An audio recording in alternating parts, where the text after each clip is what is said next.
Assalamualaikum warahmatullahi wabarakatuh.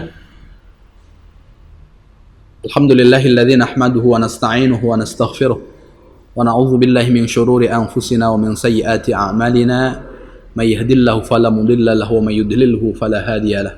Asyhadu an la ilaha illallah wa asyhadu anna Muhammadan abduhu wa rasuluh. Subhanaka la ilma lana illa ma 'allamtana innaka antal alimul hakim. Rabbi shrah li sadri wa yassir li amri wahlul 'uqdatam min lisani yafqahu qawli. وقد قال تعالى في كتابه الكريم وهو أصدق القائلين أعوذ بالله من الشيطان الرجيم بسم الله الرحمن الرحيم يا أيها الناس اعبدوا ربكم الذي خلقكم والذين من قبلكم لعلكم تتقون الآية صدق الله العظيم أما بعد معاشر المسلمين والمسلمات Bapak Ibu jamaah Musalla Baitur Rahim Bang Riau Kepri yang dimuliakan oleh Allah Subhanahu wa taala. Kembali kita bersyukur kepada Allah Subhanahu wa taala dengan mengucapkan kalimat alhamdulillahi rabbil alamin. Karena semua yang Allah Subhanahu wa taala berikan kepada kita tak mampu kita menghitungnya. Wa in ta'uddu nikmatallahi la tuhsuha. Jika engkau hendak menghitung nikmat Allah Subhanahu wa taala, niscaya engkau tak akan pernah mampu menghitungnya. Maka oleh karena itu, senantiasa kita bersyukur kepada Allah Subhanahu wa taala agar kita menjadi orang-orang yang terhindar dari murkanya. Ma yaf'alullahu bi'adzabikum in syakartum wa amantum. Allah tidak akan mengazab kalian jika kalian orang-orang yang bersyukur, jika kalian orang-orang yang beriman. Bersalawat kita kepada Rasulullah dengan mengucapkan kalimat Allahumma salli ala sayyidina Muhammad wa ala ali sayyidina Muhammad. Assalamu alayka ya Rasulullah. Seraya berharap semoga kita menjadi bagian dari umat Rasulullah sallallahu alaihi wasallam yang kelak mendapat syafaatnya di padang mahsyar, dikumpulkan dengan beliau di dalam surga Allah Subhanahu wa taala. Amin ya rabbal alamin. Bapak Ibu jamaah Musalla Baitur Rahim Bang Riau Kepri yang dimuliakan oleh Allah Subhanahu wa taala. Pada kesempatan kali ini saya akan menyampaikan ahamiyatus sujud, urgensi sujud. Kalau kemudian kita cermati dengan baik pesan Allah Subhanahu wa taala yang membicarakan tentang sujud, perintah sujud ini ternyata tidak hanya berlaku kepada makhluk Allah Subhanahu wa taala yang bernama manusia sahaja. Kita boleh cek satu di antaranya Allah Subhanahu wa taala ingatkan kepada kita di dalam surat Al-Hajj ayat yang ke-18. A'udzu billahi minasyaitonir rajim. Bismillahirrahmanirrahim. Alam tara annallaha yasjudu lahu man fis samawati wa man fil ard. Tidakkah engkau melihat sesungguhnya bersujud kepada Allah Subhanahu wa taala makhluk Allah yang ada di langit dan makhluk Allah Subhanahu wa taala yang ada di bumi. Ini menunjukkan semua ciptaan Allah Subhanahu wa taala tak terkecuali baik yang ada di langit atau kemudian yang ada di bumi, mereka bersujud kepada Allah Subhanahu wa taala.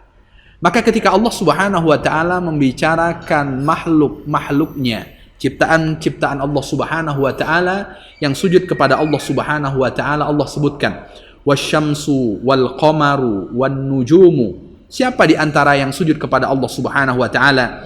Di sana ada Allah Subhanahu wa taala sebutkan matahari.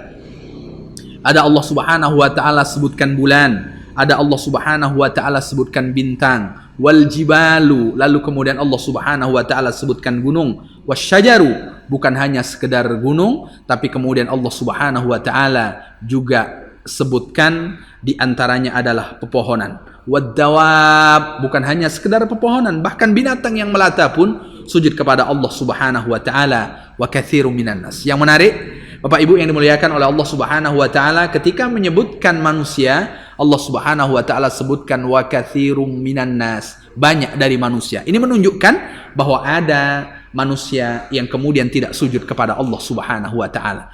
Kalaulah makhluk Allah Subhanahu wa taala yang Allah ciptakan semua sujud kepada Allah, tak terkecuali baik yang Allah Subhanahu wa taala titipkan akal atau kemudian yang Allah Subhanahu wa taala hanya berikan insting saja, bahkan makhluk Allah yang tak ada insting dan kemudian akalnya juga kemudian sujud kepada Allah Subhanahu wa taala. Ini sangat menarik. Maka oleh karena itu Bapak Ibu yang dimuliakan oleh Allah Subhanahu wa taala, makhluk Allah Subhanahu wa taala ketika semuanya sujud kepada Allah Subhanahu wa taala, hanya saja bentuk bagaimana mereka sujud tentu tak sama antara satu dengan yang lainnya. Dan di antara firman Allah Subhanahu wa taala yang membicarakan tentang makhluk Allah Subhanahu wa taala selain manusia sujud kepada Allah Subhanahu wa taala, Allah sebutkan dalam surat Ar-Rahman ayat yang ke-6, a'udzubillahi minasyaitonirrajim, wan najmu wasyajaru yasjudan.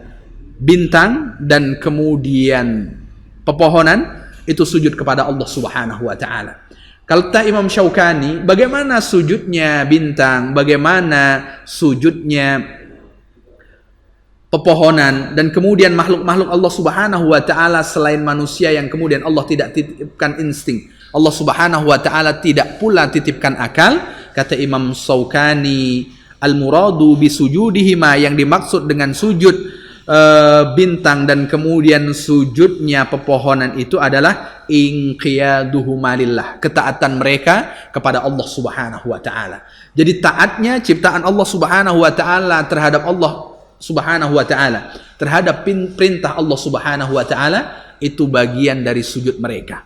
Kalau kemudian ketika di pagi hari kita amati matahari terbit, berarti matahari masih mengikuti perintah Allah Subhanahu wa taala.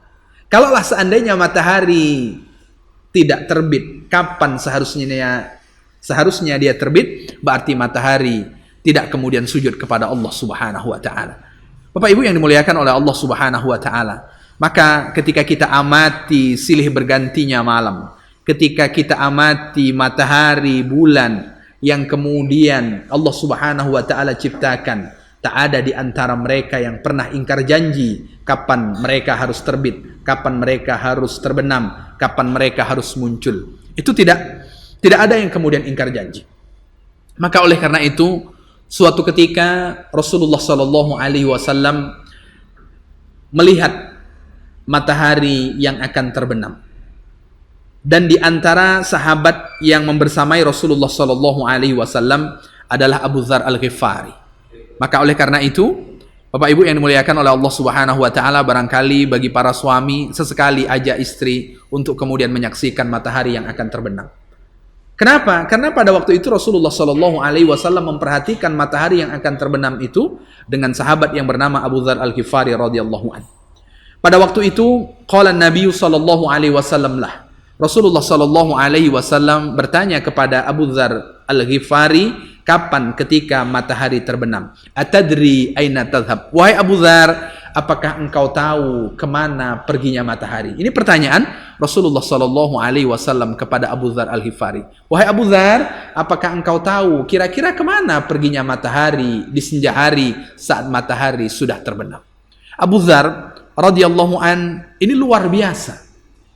Ketika ditanya oleh Rasulullah Shallallahu Alaihi Wasallam, apa jawaban beliau? Allah wa Rasuluhu a'lam. Rasul, kalau engkau bertanya kepadaku kemana perginya matahari saat senja hari, maka jawaban Abu Dzar, tentu Allah dan Rasulnya yang lebih tahu. Allah dan Rasulnya yang lebih tahu. Lalu ketika ini jawaban Abu Dzar, baru kemudian Rasulullah Shallallahu Alaihi Wasallam menjawab. Apa kata Rasulullah? Fa innaha tadhhabu hatta tasjuda tahtal arsh. Sesungguhnya matahari pergi, lalu kemudian sujud di bawah singgasana Allah Subhanahu wa taala. Kemudian matahari minta izin kepada Allah untuk terbit berikutnya, untuk terbit esok harinya. Itu yang dilakukan matahari. Bahwa matahari yang tak punya akal, matahari yang tidak Allah Subhanahu wa taala titipkan insting, tapi kemudian tak pernah ingkar janji kapan kemudian dia harus terbit, bahkan di setiap harinya dia minta izin kepada Allah Subhanahu wa taala. Ini untuk menunjukkan kepada kita bahwa makhluk-makhluk Allah Subhanahu wa taala sujud kepada Allah. Coba kemudian kita lihat dari seluruh gerak manusia, kira-kira gerak yang mana yang kemudian dilakukan oleh semua makhluk Allah Subhanahu wa taala? Dari semua perbuatan ciptaan Allah Subhanahu wa taala, kira-kira perbuatan yang mana yang dilakukan oleh hamba-hamba Allah Subhanahu wa taala? Tak ada yang dilakukan oleh ciptaan Allah Subhanahu wa taala melainkan sujud kepada Allah Subhanahu wa taala, meskipun dengan sujud yang berbeda. Maka oleh karena itu, Bapak Ibu yang dimuliakan oleh Allah Subhanahu wa taala, berbahagia ketika kita meminta kepada Allah Subhanahu wa taala, Allahumma barik lana fi Sya'bana wa ballighna Ramadan. Ya Allah, berikan keberkahan kepada kami di bulan Sya'ban ini, pertemukan kami dengan bulan Ramadan. Kenapa? Karena bulan Ramadan adalah bulan di mana insya Allah kita akan banyak bersujud kepada Allah Subhanahu wa Ta'ala. Meskipun kita tidak melakukan sujud secara bersama-sama, barangkali hanya dengan sujud bersama dengan keluarga kita, tapi itu bagian dari sujud kita kepada Allah Subhanahu wa Ta'ala. Kenapa? Karena makhluk Allah Subhanahu wa Ta'ala yang Allah Subhanahu wa Ta'ala ciptakan ke muka bumi ini tanpa terkecuali, itu akan sujud kepada Allah Subhanahu wa Ta'ala. Hanya saja sujudnya antara satu makhluk dengan makhluk yang lainnya tentu tidak sama.